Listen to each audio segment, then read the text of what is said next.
Jenny had always found comfort in her nighttime routine, washing her face, brushing her teeth, and staring into the mirror before bed. It was a simple ritual that made her feel grounded. But tonight, something was different. As she wiped the steam from her bathroom mirror, she noticed something strange. Her reflection was delayed, as if it took a moment to catch up to her movements. She waved her hand in front of the mirror, and her reflection waved back, but just a fraction of a second too late. Jenny frowned, leaning closer to the mirror. Maybe she was just tired.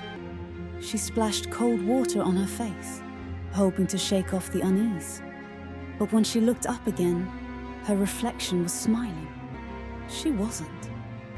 Her heart skipped a beat. She touched her lips. They were pressed tightly together. But the reflection kept smiling, a grin that grew wider and more sinister by the second.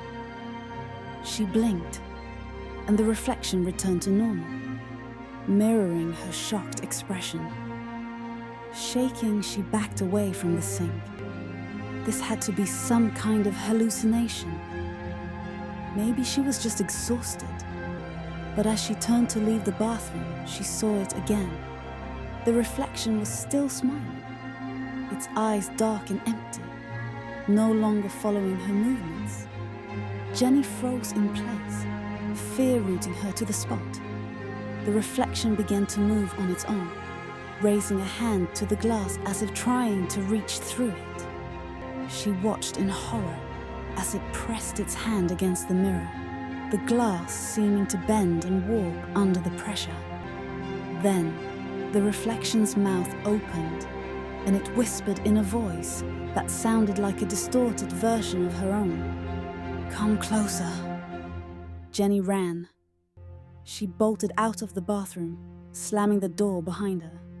She didn't look back, too afraid that the reflection might be watching her. Still smiling, still whispering. That night, she covered every mirror in her house. She refused to look at her reflection again.